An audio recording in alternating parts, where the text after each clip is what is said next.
하나님의 말씀 마태복음 14장 22절에서 33절까지 우리 한 절씩 교독합니다. 예수께서 즉시 제자들을 재촉하사 자기가 무리를 보내는 동안에 배를 타고 앞서 건너편으로 가게 하시고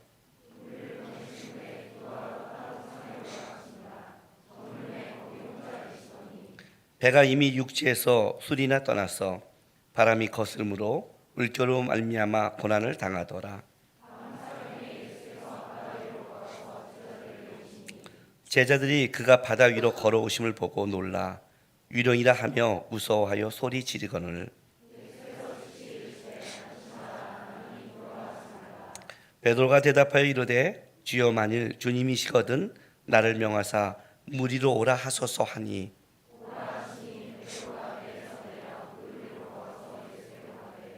바람을 보고 무서워 빠져가는지라 소리질러 이르되 주여 나를 구원하소서 하니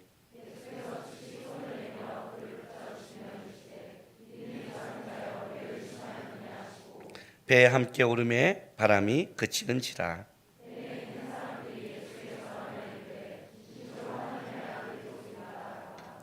아멘. 세상을 살아가면서 우리는 많이 속이기도 하고 속고도 삽니다. 그리고 자기가 얼마나 많이 속는지를 모르고 살아갑니다. 우리 어디 가서 뭐 맡겼을 때 얼마요? 그러면 그냥 모르고 내잖아요. 그렇죠? 가끔 우리가 음료수나 마실 때 이런 생각하잖아요. 이거 원가 얼마일까? 그런데 그게 중요한 게 아니라 걔네가 어떻게 남겨 먹던 어떻게 속이던 우리는 어떻게 돼요? 그냥 사는 거예요. 아마 우리가 지금 살아가면서 얼마나 많이 속고 사는지는 모를 거예요, 실제로는. 그러나 속고 사는 이 사이 속에 가장 무서운 속임이 뭔지 아세요? 가장 무서운 사기가 뭔지 아세요? 자신을 속이는 거예요. 자신을 속이면 하나님이 보여줄 걸 못 보고 들을 걸 못 봐요. 자신을 속이면 내가 고쳐야 될 걸 고치지 않고 그 문제를 다른 쪽으로 원망하고 트럭에 풀어가요. 우리 인생 속에서 우리가 어떤 문제에 직면했을 때 얼마나 많은 사람들이 자신을 속이는지 몰라요. 신앙은 하나님 앞에 자신을 보는 거예요. 그래서 신앙은 하나님 앞에서 자기를 보는 거예요. 싫죠. 사람들이 다음은 하고 싶지요. 신과 함께 2가 800만을 넘었더라고요. 이 말 한마디에 찔리는 사람이 있을 거예요. 주례인교회 성도라면 이렇게 말하죠. 문화니까. 다른 사람이 다 하니까. 그렇죠?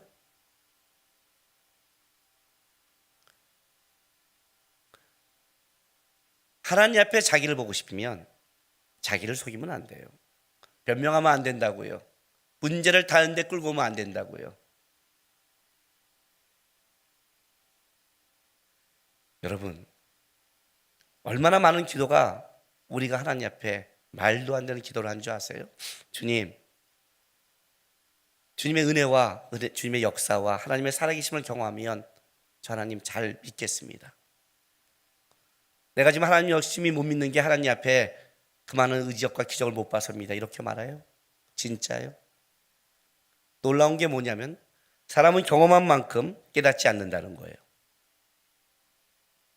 보여주고 알려준 만큼 그들이 다 느끼거나 고백하지 않더라고요. 그렇죠? 하나님이 여러분에게 하나님의 역사를 다 보여주면 여러분이 그만큼 경험하면 하나님을 알고 달릴 것 같아요? 그렇지 않아요, 여러분. 하나님 결혼시켜 주시면 멋진 가정 만들겠습니다. 지금 결혼해서 사는 모든 가정을 보면 그것이 얼마나 뻥임을 우리는 알고 있어요. 하나님 대학 보내주면, 하나님 직장 들어가면, 하나님 이거 성공해주면 내가 하나님께 영광을 돌리겠습니다. 사람은 주신 만큼 보답하지 않더라고요.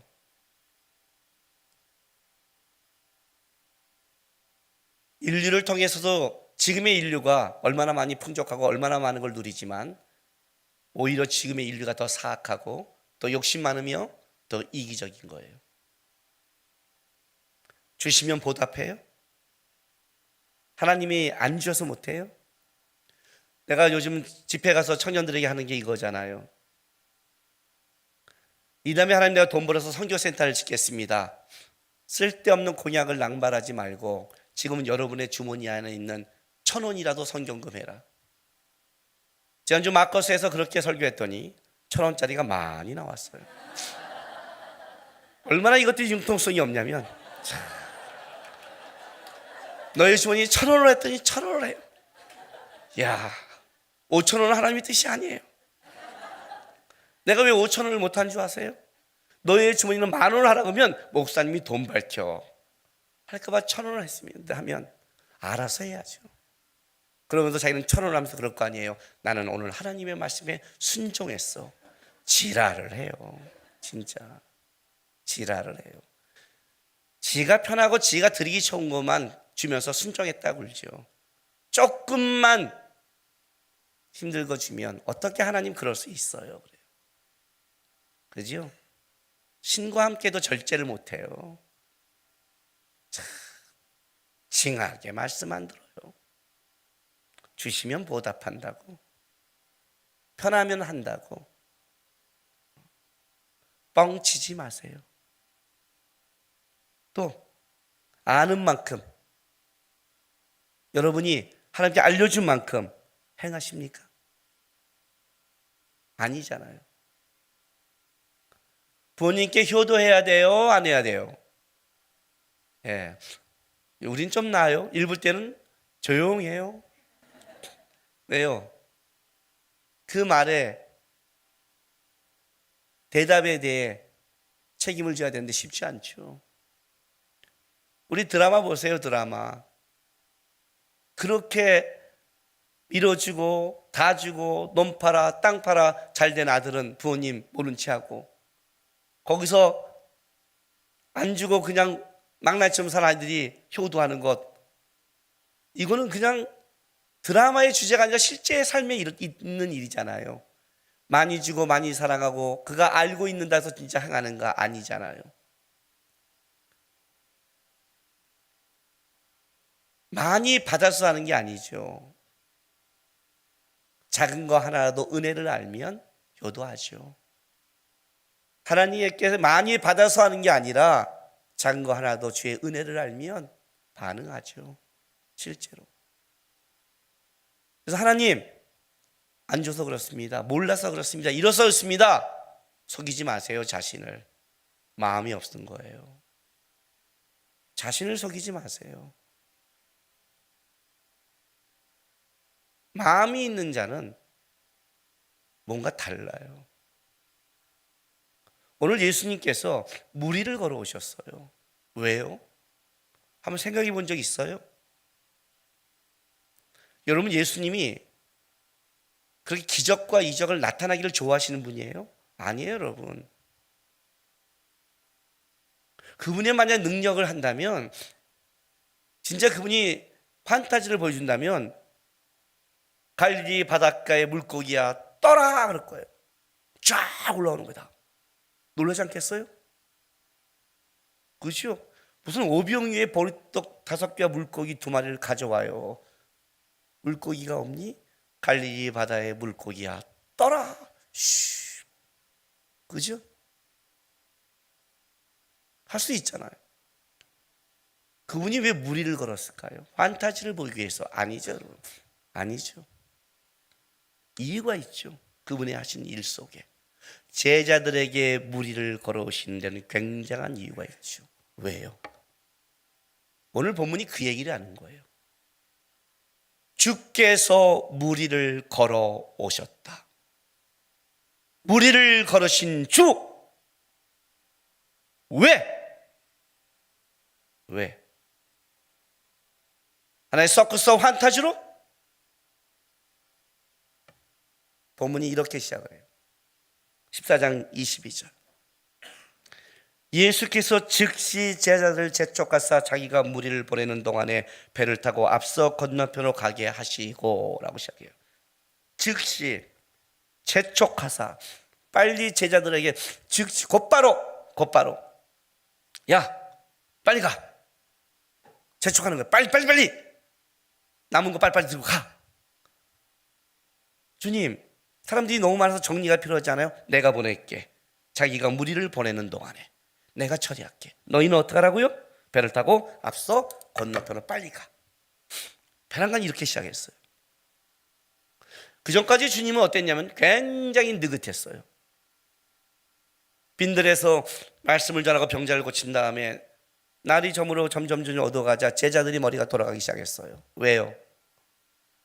좀 있다가 어두워져서 이들이 내려가면 가까운 집에 있는 사람은 아니겠지만 멀리 있는 사람들은 밥을 먹어야 되는데, 한번 생각해 보세요. 지금 약수동에 2만 명이 밥을 먹으러 움직인다면 약수동뿐만 아니라 이 일대가 마비가 될 거예요. 그죠? 우리 졸업식 때 알잖아요. 일대가 다 마비가 될 거예요. 지금처럼 음식이 풍족하고 가게가 많고 먹을 게 풍족해도 난리가 날 건데, 이 당시에 얼마나 힘들겠어요. 제자들이 머리가 돌아가는 거예요. 이보다 더 시간이 가면 진짜 내려가서 먹고 이거에 난리가 난다는 거죠. 하나님의 말씀의 은혜를 입고 나가서 먹는 걸로 뺏길 수 없잖아요. 예수님, 지금 보내야 될 것 같습니다. 예수님 뭐라고 그래요? 느긋하세요. 갈 것 없다. 예? 너희가 좋으라. 예? 빌립아, 이만한 사람 먹이려면 얼마큼 있어야 되니? 산수계단 시작했어요. 빌립 머리 돌아가요? 200데나리 있어 부족할 것 같은데요. 그래, 어떻게 해요? 니네가 가진 걸 찾아봐. 제자 12명이 2만 명을 시집으면서 너희가 가진 게 뭔 일을 찾았어요. 그거 갖고 왔더니 또 축사하지. 이러면 축사 이렇게 했을까요? 멋있게 했겠지 2만 명이. 그리고 먹이시는 거예요. 그리고 끝나지 않고 또 뭐라 그래요? 걷어. 그것도 뭐 다 걷어요. 그리고 다 걷었더니 지금까지 여유 있게 하시던 분이 배랑은 뭐래요? 빨리 배 타. 빨리 가. 빨리. 재촉하는 거. 아니 목사, 아니 주님 빨리 가. 아니 사람들은 여기는 내가 보내. 니네는 빨리 배로 가. 이렇게 돼버린 거예요. 왜요? 왜 주님이 제자들을 다구치기 시작했을까요?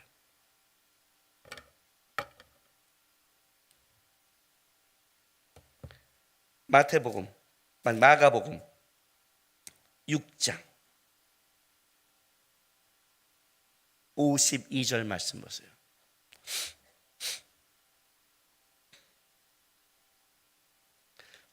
이는 그들이 그 떡 대시던 일을 깨닫지 못하고 도리어 그 마음이 뭐라고요? 둔하여졌습니다. 제자들이 지금 예수님이 오병이어의 기적을 일으켰는데 놀랍게 하나님의 기적과 이적을 보고 마음이 더 둔해졌어요. 이게 놀라워요. 이게 놀라워요. 우리는 신앙의 이 둔함, 신앙의 무딤은 뭔가 다른 타락을 하고 다른 걸 보고 세상 걸 쫓아가면 더 둔해지고 타락한다고 생각하고 그렇게 생각하잖아요.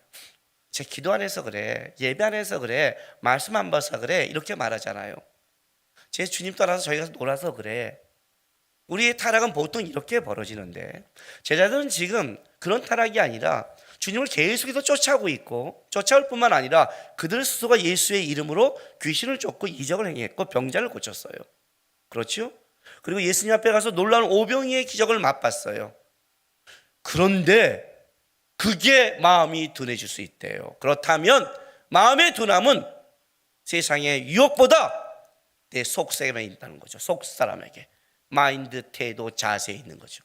이게 틀어지면 어떤 것도 주님이 너희 여러분에게 보여줘도 어떻게 돼요? 주님이 보여주는 의미와 뜻이 제대로 들어가지 않는다는 거죠. 그들 안에 뭐가 있어서? 요한복음 6장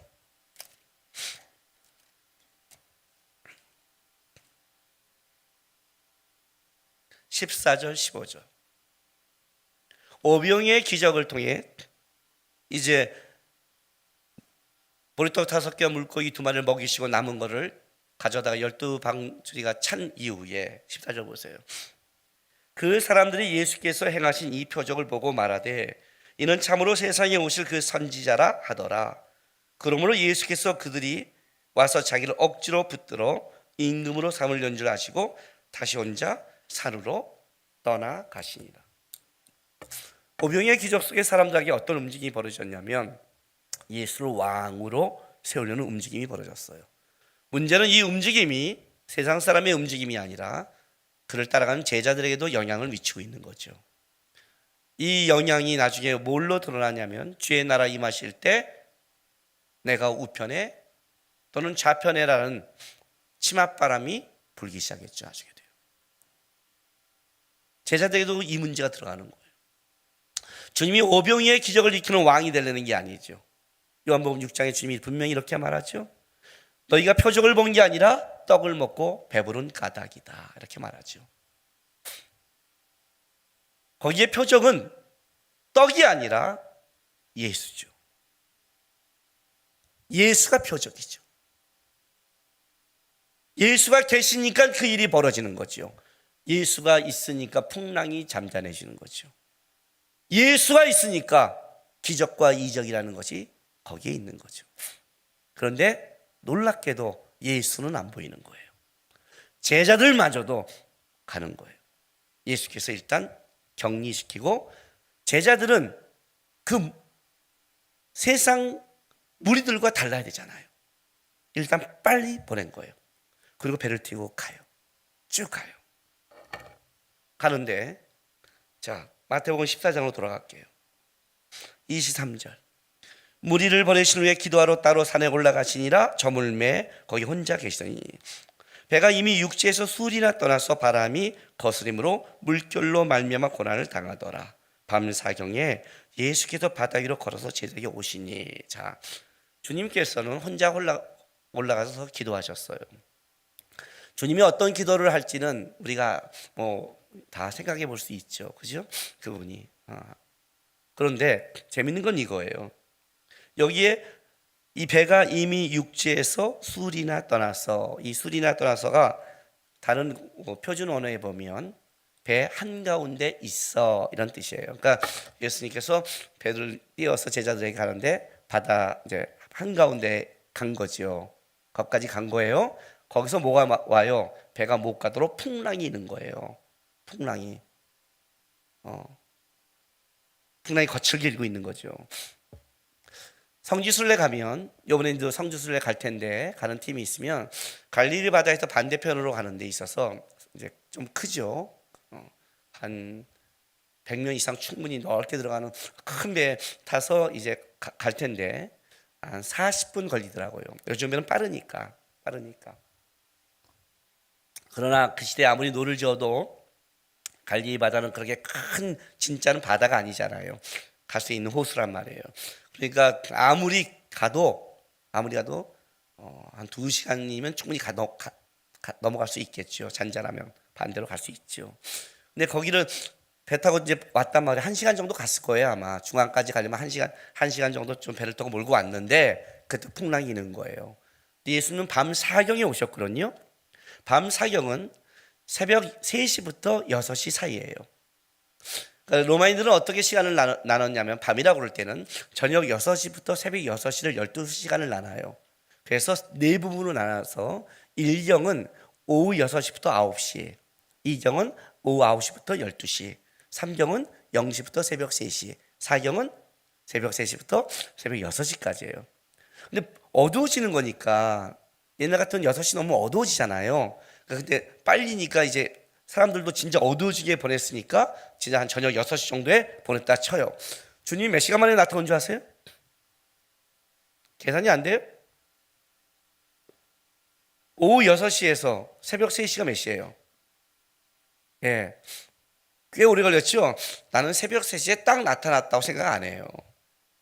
많이 줘서 10채여서 한 4시나 7시면 좀 다섯 점 이렇게 풍랑 아주 깜깜 그 사이에 주님이 나타나신 거예요. 그러니까 쉽게 말하면 1시간 정도 배 타고 나가서 한 7시간, 8시간을 이제 풍랑과 싸우게 놔뒀어요. 난리가 난 거죠. 난리가. 주님 짓궂죠. 자기는 산에서 기도하고 있고 잠깐 좋으셨나? 주님이 지금 두 가지 일을 하셨어요. 첫 번째는 뭐냐면 일단 분리시켰어요. 그 사람들이 왕으로 만들자는 것이 분리시켰어요. 그리고 1시간 동안 배를 타고 가는 제자들이 어떤 얘기를 했을 것 같아요? 제자들이 1시간 동안 그 가운데 갈 때 어떤 얘기를 했을 것 같아요, 여러분? 제가 전도여행이나 선교여행에 갔을 때 그때 진짜 일이 어렵게 꼬이다가 하나님이 기가 막히게 푼 사건을 경험하고 돌아오면 돌아와서 2달, 3달은 그 얘기밖에 안 해요, 우리가요. 붕붕 떠 있어요. 그 얘기밖에 안 해요, 진짜. 1년, 2년, 3년 지나서 전도여행 할 때마다 그 얘기는 나오거든요. 지금도 우리 전도여행 중에 가장 고생하고 했을 때 가장 주님이 역사한 사건을 항상 얘기해요, 지금도. 근데 돌아와서는 난리가 나죠. 충만했고. 제자들이 지금 예수의 이름으로 뭐예요? 귀신을 쫓고 병자를 고치고 와서, 그리고 나서 오병이의 기적을 맛봤잖아요. 사람들이 왕으로 삼으려고 그러잖아요. 제자들은 어땠을까요? 진짜 흥분하지 않겠어요? 마음이 지금 둔할 정도로 완전히 이 사건에 마음을 빼앗겼잖아요. 야, 우리 주님 누굴까? 선지자들도 이런 일이 있었지만, 선지자들도 병자를 고쳤고, 선지자들도 죽은 자를 살린 선지자가 있었지만, 선지자 중에 보리떡 5개 물고기들만으로 5,000명, 2만 명을 먹인 그런 자는 없었어. 이번 주에 누구야? 라고 막 흥분했잖아요. 거기에 뭐가 들어있어요? 12명이 경쟁자가 된 거 아니에요? 그렇죠? 그러면 경쟁자 아니에요. 처음에는 감사했겠죠. 우리가 제자야. 우리란 순간 들어가면 어떻게 돼요? 우리 중에 뭐가 되는 거예요? 누가 오른쪽이냐? 그런 생각이 꿈틀꿈틀하지 않겠어요? 나만 그래요, 항상? 나만 악한 생각하고 나만 그런 거죠. 여러분, 어떻게 저런 생각을 할 수 있을까? 주님 감사해요. 영원히 충성할게요. 그따위로 생각하고 이따위로 살아가죠? 그러지 않겠냐고, 여기서 그걸 경험했는데. 그러지 않겠냐고요. 그런데 풍랑이 일기 시작해요. 풍랑이 일면 그 풍랑이 보통 풍랑이 아니라 무지무지하게 고달픈 풍랑이에요. 마가복음 보세요. 6장 47절 48절. 저물매 배는 바닷 가운데 있고, 그죠? 바닷 가운데 있고, 예수께서는 홀로 무태 계시다. 다 비교시켜 준 거예요. 배는 바닷 가운데, 예수는 무태 홀로. 바람이 거스름으로 제자들이 어떻게 해요? 힘겹게 노지젓는 걸 보시고 밤 사경쯤에 바다 위로 걸어서 그에게 오사 지나가려고 하시며, 이렇게 된 거예요. 밤 사경에 그걸 보시는데, 자, 풍랑이 뭘 만들었는지 아세요? 힘겹게 해요. 죽겠죠? 막 풍랑이니까. 이 밤에 배에 빠지면 어떻게 돼? 죽는 거예요. 막 얘기했죠. 저쪽 저 배 물펀에 죽겠어. 죄인지 뭘 거 아니에요. 우리가 하면서 할 거 아니에요.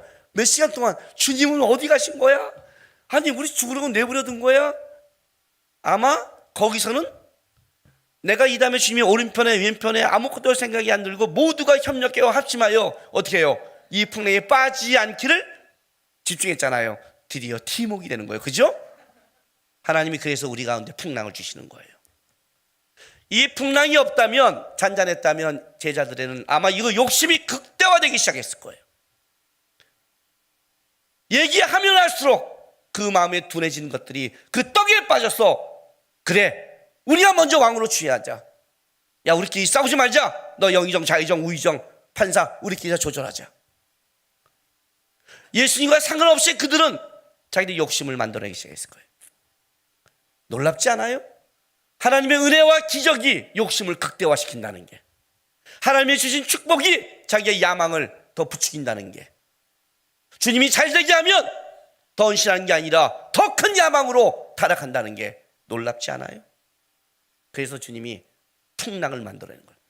풍랑이 오면 사는 것 때문에 정신이 없거든요. 풍랑이 오면 주님밖에 안 바라거든요. 문제가 터지면 기도가 시작되거든요. 지금 풍랑 가운데 있으면 감사하세요. 그게 주님을 바라보라는 뜻이에요.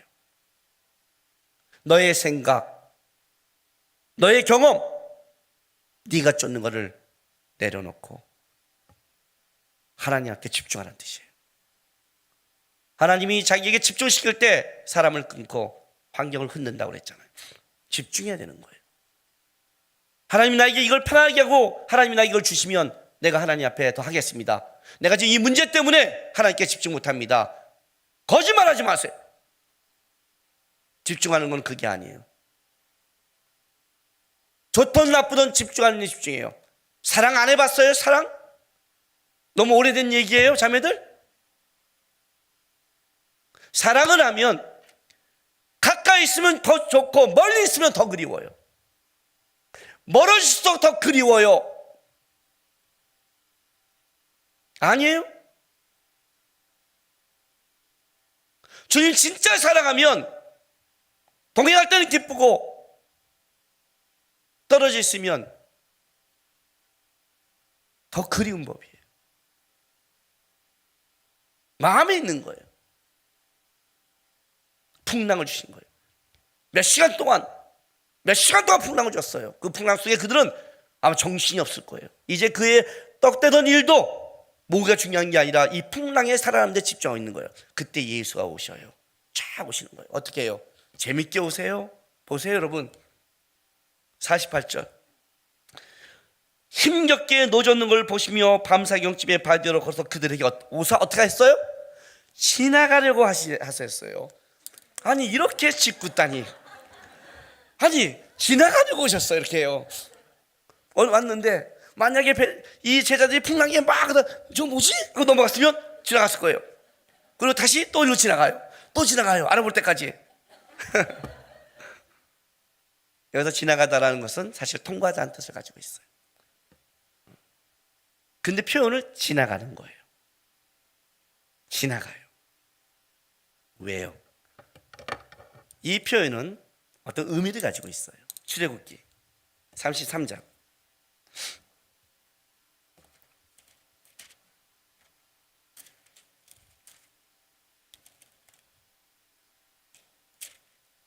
자, 17절부터 제가 읽어줄게요. 이스라엘 백성이 모세가 하나님의 그 십계명을 받을 때 밑에서 금송아지 사건으로 범죄를 저지르고 모세가 나와서 그걸 깨버리고 이스라엘 백성 징계하고 다시 하나님 앞에 언약을 회복하는 와중에 모세에게 하나님이 모세에게 베푼 은혜의 장면이에요. 자, 17절. 여호와께서 모세에게 이르시되 내가 말하는 이 일도 내가 하리니 너는 내 목전에 은총을 입었고 내가 이름으로도 너를 알미로다. 모세가 이르되 원하건대 주의 영광을 내게 보이소서. 하나님 영광을 보기를 원하는 거예요. 영광을 보여주십시오. 여호와께서 이르시되 내가 내 모든 선한 것을 내 앞에 지나가게 하고, 예, 여기서 지나가게 하고 나와요. 지나가게 하고 여호와의 이름을 내 앞에 선포하리라. 나는 은혜 베풀 자에게 은혜를 베풀고 국리를 여길 자에게 국리를 베푸니라. 또 이르시되 너가 내 얼굴을 보지 못하니 나를 보고 살 자가 없습니다. 여호와께서 또 이르시기를 보라 내 곁에 한 장소가 있으니 너는 그 반석 위에 서라. 내 영광이 지나갈 때 내가 너를 반석 틈에 두고 내가 지나가도록 내 손에 너를 덮었다가 손을 거두니 내가 내 등을 볼 것이요 얼굴은 보지 못하리라. 이해가 돼요? 자, 34장 출애굽기 6절 보세요. 자, 하나님이 자기에 대해서 자기가 어떤 성품을 가진 자를 드러내는 거예요. 여호와께서 그 앞으로 지나가시며, 그죠? 지나가는 거예요. 선포하시되 여호와라 여호와라 자비롭고 은혜롭고 노하기를 더디하고 인자와 진실이 많은 하나님이시라. 인류 역사 가운데 하나님의 영광을 가장 가까이서 목격한 자요, 하나님의 한 인간에게 기꺼이 자기의 영광을 인간에게 맞춰서 드러낸 놀라운 사건이죠. 여기 지나가다는 표현을 써요. 여기서 내 등을 본다는 건 하나님의 등을 본다는 뜻이 아니라 원어적의 의미는 등 뒤예요. 뒤. 하나님의 등도 보면 못해요. 하나님이 지나간 뒤의 흔적을 얘기하는 거예요. 그것만 봐도 영광스러운 거예요. 구약에서 이 지나감은 하나님의 현현, 다른 말 할게요. 하나님의 나타나심, 하나님이 이 땅 가운데 드러나는 사건을 이렇게 표현했어요. 그 사건이 지금 제자들에게 일어나는 거예요. 예수께서 지나가다가 뭐예요? 예수가 메시아로 현현한 거, 나타났다, 보여줬다는 뜻이에요. 풍랑인 속에 떨고 있는데 예수가 나타난 거예요. 하나님이 나타났단 말이에요. 너희가 뽑고 싶은 왕이 아니라, 선지자가 아니라 그가 누굴까 할 때 주님이 나타난 거예요. 무리를 걸어서 현현하신 거예요.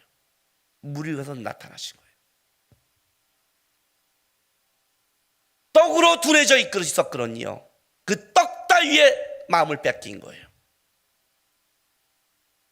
왕으로 섬기려는 거예요, 하나님. 왕으로. 많은 사람들은 예수님이 선지자인 줄 알았어요. 그런데 오병이의 기적을 통해 이를 왕으로 삼자는 움직임이 벌어졌어요. 주님이 지금 뭐 하시는 줄 아세요? 제자들에게 예수가 누구냐를 보여주는 거예요. 예수가 내가 누군지를 제자에게 보여줘요. 그래서 이 예수가 나타난 이 사건 속에 어떤 결과를 이루냐면 마태복음 14장 보니까 33절 보세요. 오늘 마태복음의 결론은 이렇게 해요. 마가와 달라요. 마가는 떡 떼는 일로 둔해졌다라고 그쪽을 강조했다면 마태는 뭘 강조했냐면 이 사건이 33절 보세요. 배에 있는 사람들이 예수께 절하며 이르되 진실로 뭐라고요? 하나님의 아들 이로소이다. 이걸로 마무리해요. 여러분, 진실로 예수님이 하나님의 아들이십니다. 요 고백을 들으면 어느 성경 본문이 생각나요? 베드로가 생각나죠. 그죠? 마태복음 16장 16절 위에 사람들이 나를 누구라 하느냐? 너희는 나를 누구라 할 때 그 고백이 생각나잖아요. 그래서 누가는 어떻게 이 본문의 성경을 이어가냐면, 자, 누가복음 9장으로 갈게요.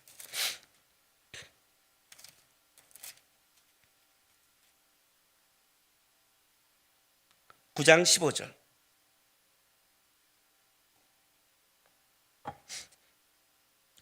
제자들이 이렇게 하여 다 앉힌 후 예수께서 떡 5개와 물고기 2마리를 가지사 하늘 우러러 축사하시고 떼어 제자들에게 주어 무리를 나누어 주게 하시니 먹고 다 배불렀더라. 그 남은 조각을 12바구니에 거두니라. 예수께서 따로 기도하실 때 제자들이 주와 함께 있더니 물어 이르되 무리가 나를 누구라 하느냐? 대답하여 이르되 세례 요한이라 하고 더러는 엘리야라, 더러는 옛 선지 중 한 사람이 살아났다 하나이다. 예수께서 이르시되 너희는 나를 누구라 하느냐? 베드로가 대답하여 이르되 하나님이 그리스도 신이이다. 마태복음 16장 사건을 누가는 그 뒤로 그냥 갖다 붙여버렸어요. 이해가 되세요 지금? 이 사건이 얼로 끌고 간지를 이해가 되시냐고요 지금요. 마태는 물론 이 사이에 어떤 사건을 넣어요. 그럼 이 사건은 어떤 사건이냐? 지금부터 마태복음 14장에 있는 물 위로 배를 걸어서 오시고 배에 오르신 예수, 당신 진짜 살아계신 하나님의 아들이란 이 고백과 마태복음 10장 이 고백 사이에 앞으로 이 사건은 하나님의 아들을 더 드러내는 사건을 마태는 더 끄집어낸 거예요. 마태는 더 끄집어냈고 누가는 곧장 마음을 뺏기지 않게 이 사건의 의미를 다른 본문으로 끌어가 버렸어요. 나는 살아계신 하나님의 아들이다. 나는 메시아다. 이거를 본격적으로 드러낸 사건이 그래서 오병이어라는 거예요. 오병이어는 그래서 기점이 되는 거예요. 사건의 기점이에요. 사복음서가 다 썼어요. 왜? 여기서 표적이 누군가를 예수가 드러냈고, 그런데 이걸 드러냈는데 놀랍게도 많은 사람들은 예수의 표적을 보는 게 아니라 예수를 보는 게 아니라 떡을 먹고 배부른 거기에 마음을 뺏겨버려서 그의 제자들에게는 세상 사람의 무리가 아닌 예수가 누구인지를 더 분명히 알려주려고 이 사건을 벌인 거예요. 그래서 보세요. 오늘 마태는 자 13장 57절 보세요. 예수께서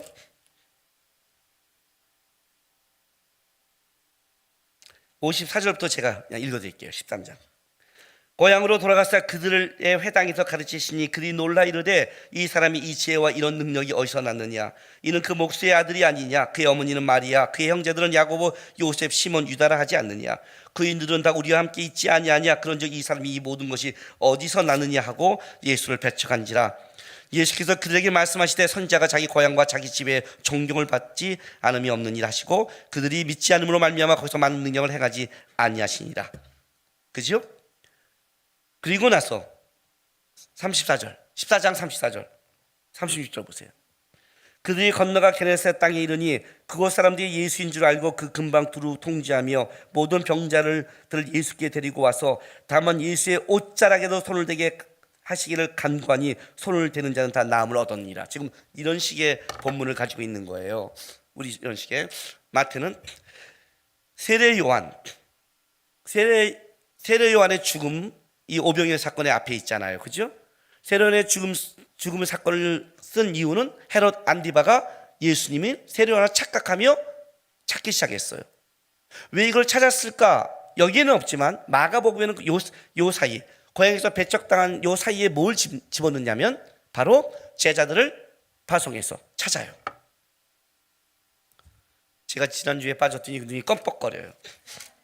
마가복음 6장.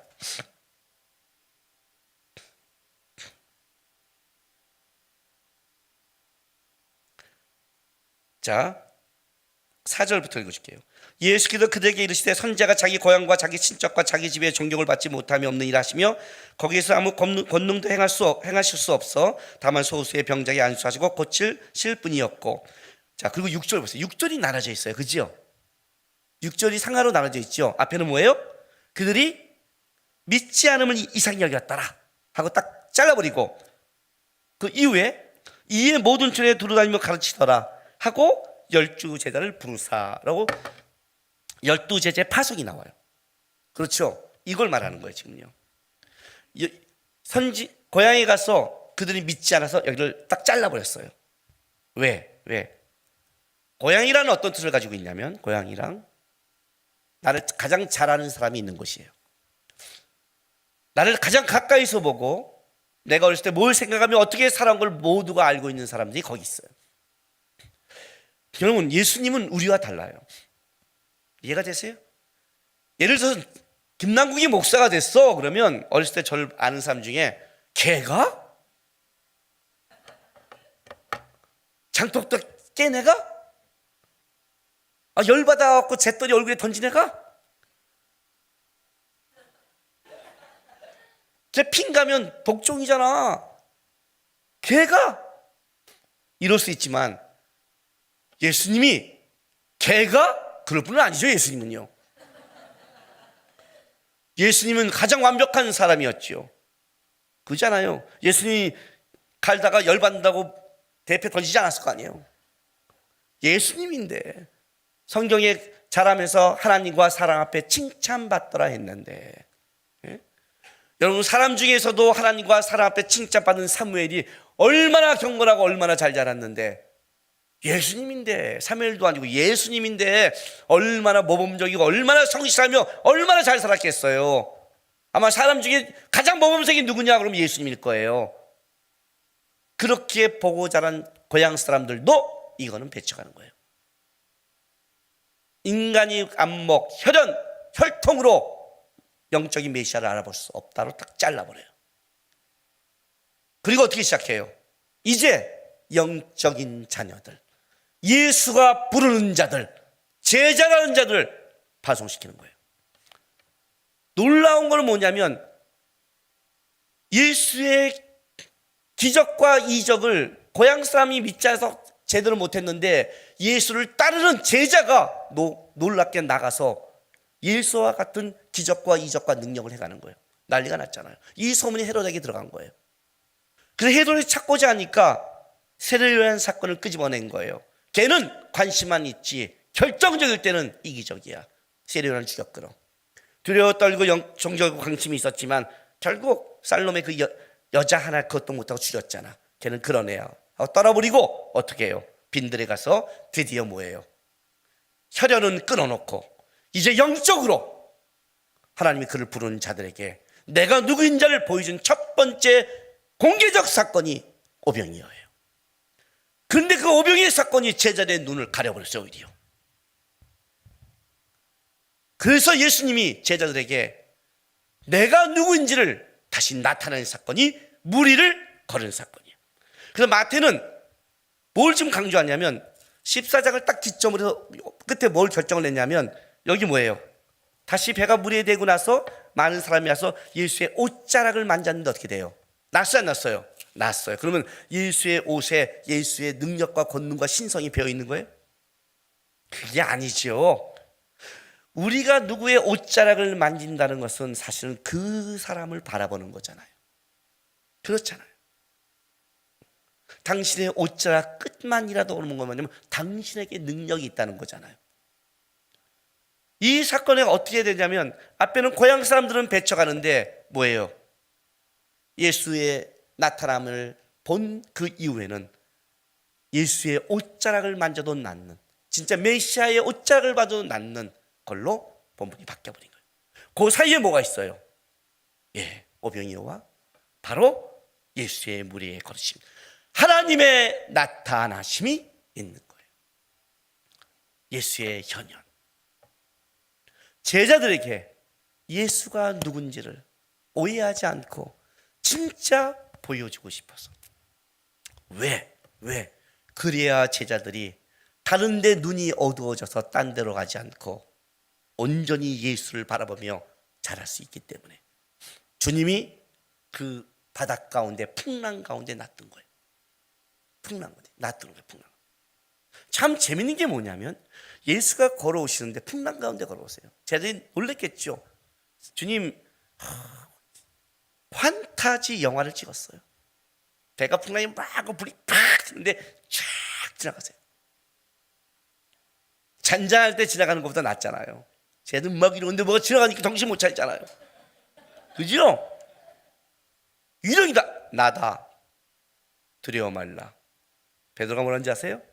주시거든 저를 무리를 걷게 하십시오. 와라. 베드로가 가는데 재밌는 게 뭐냐면 주님의 명령을 쫓아 발걸음을 딛고 가는데 풍랑이 여전하다는 거예요. 주님의 말씀에 순종하고 가는데 풍랑이 여전하다는 걸 아셔야 돼요. 우리가 주님의 말씀에 쫓아갈 때 왜 주님 쫓아가는데 이렇게 어렵습니까? 착각하지 마세요. 그 풍랑이 더 예수를 보느냐 다른 데를 보느냐를 결정적인 사건을 만들어내요. 나중에 예수와 함께 배에 오르는 순간 풍랑이 잠재워져요. 주님이 그것까지 놔두는 거예요. 풍랑을. 오늘 본문에 재밌는 게 14장 22절에 예수가 즉시 곧바로 제자들을 보냈잖아요. 그런데 27절 보세요. 유령이다 무서워하니까 예수께서 즉시 안심하라 나라고 자기를 즉시 나타냈어요. 베드로가 다 빠지니까 31절에 예수께서 즉시 손을 내밀어 그를 붙잡으셨어요. 이해가 돼요? 주님이 얼마나 급할 때는 급하게 움직이는지 아시겠죠? 7시간 놔둘 때는 놔둬야 돼요. 그 풍랑 가운데 다른 게 빠져나가는 거니까, 욕심이 빠져나가니까. 그러나 주님을 나타내고 붙잡아주고 끌어갈 때는 그분은 그 때에 맞게 움직이지 이유 없이 머물지 않는 분이에요. 즉시라는 게 강조되고 있어요.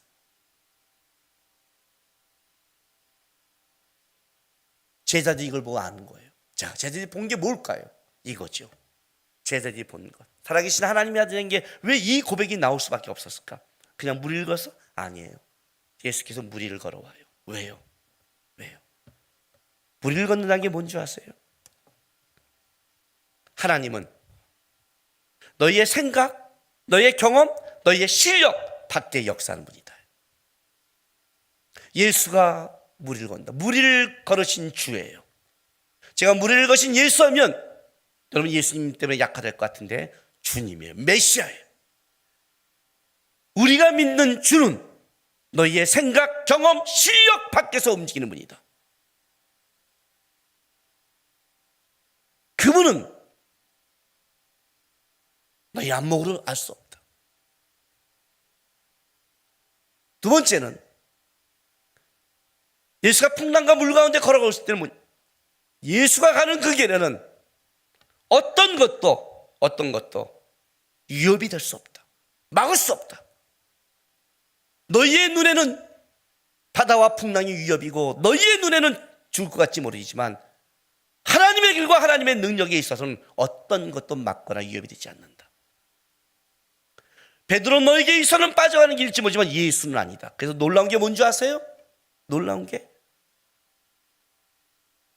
예수를 놓칠 때는 물에 빠져요. 예수가 잡으면 같이 물로 가는 거예요. 예수님이 진짜 보이고 싶은 거예요. 떡을 떼고 그것 때문에 마음이 뺏겼니? 예수가 선지자인 줄 알았더니 왕으로 너도 착각하니? 아니야. 예수는 왕 정도가 아니야. 너희의 욕심을 이룬 정도가 아니야. 그는 주야. 그는 하나님이야. 그는 너희의 생각과 경험 밖에서 움직이시는 분이야. 그는 어떤 것도 막거나 위협이 될 수 없어. 그가 가면 길이 되고 그가 걸어가면 그게 바로 역사가 되는 분이야. 그게 홍해의 사건 아니에요. 이스라엘 백성 앞뒤가 막힌 곳을 인도해서 우리가 이제 죽게 됐다 했더니 어떻게 돼요? 바다를 열어버리잖아요. 그분이 가면 열리는 거야. 그분이 가면 역사고 길이야. 예수를 쫓는 거는 이런 거야. 그 길을 쫓는 거는 믿음으로만 가능해. 이렇게 한 거예요. 그래서 신앙은 어떤 건냐면 이거예요, 여러분. 신앙은 이 안에 예수가 커져야 돼요. 여러분이 병이 났다, 뭐 했다, 이런 것 속에 우리가 간증하고 고백할 수 있어요. 이해가 돼요? 그게 진짜 간증이냐, 진짜냐를 파악하는 방법은 한 가지밖에 없어요. 떡이 남으면 잘못 본 거예요. 병이 나으면 잘못 본 거예요. 그게 나오면 안 돼요. 뭐예요? 예수가 커져야 돼요.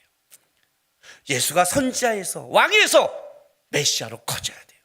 예수가 이 안에 커진 만큼 그걸 신앙이라고 그러고 예수가 커진 만큼 믿음의 길을 갈 수 있는 거예요. 예수가 작게 보이면 풍랑이 커진다는 게 그 의미를 가지고 있어요. 예수님을 그 크기를 알려 싶어서 주님이 기꺼이 제자들을 위해 무리를 걸어오셨어요. 나는 그 예수가 오늘 우리의 인생에도 그렇게 역사한다고 믿어요. 우리에 있는 풍랑과 우리의 인생 속에 우리가 잘못 알고 깨닫는 것 속에 주님은 지금도 여전히 노력하고 있고 자기들 알려주려고 있고 오늘 예배관 여러분을 초청한 거는 그냥 정겨진 어떤 것이 아니라 우리 인생 속에 예수가 어떤 분인지를 알려주기 위해서 그분은 지금도 즉시 곧바로 애쓰고 있는 분이에요. 문제는 여러분이 여러분을 속이고 있어요. 우리가 예수께 관심이 없어요. 실제로는 떡에 관심이 있고 풍랑에 관심이 있고 다른 데 관심을 갖고 있는 거예요. 그러면 보여줘도 못 봐요. 역사에도 제대로 못 느껴요. 하나님이 없어서가 아니라 여러분의 관심이 다른 데가 있어서 그래요. 다시 시선과 마음을 진짜 나는 예수님을 바라보고 예수님을 배우고 쫓아갈 마음이 있는가를 보세요. 스스로 속이지 마세요. 주님, 나는 마음이 뺏기고 있습니다. 진짜 난 이것 때문에 풍랑 때문에 마음이 불편하고 있습니다. 나는 지금 잘 돼서 여기에 내 마음이 온통 가고 있습니다. 정직해야 돼요. 하나님 앞에 정직해야 돼요. 예수님을 보이십시오. 하나님의 크기를 보이십시오. 하나님의 크기를 보면 풍랑이 일어도 물결이 올라와도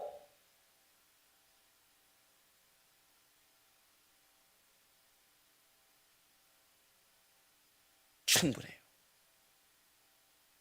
충분해요. 예수 그 한 분이면 만족합니다. 입술의 고백이 아니라 그 넉넉함과 위대함이 드러나요. 삶의 그걸로서 자기를 속이지 마세요. 여러분의 힘들 따위를 역전시켜버릴 수 있는 게 예수예요. 아셨어요? 그게 예수예요. 그 예수님을 온전히 보고 온전히 쫓아가는 멋진 주의 제자가 되기를 바랍니다. 기도합시다. 우리 이 시간에 주 앞에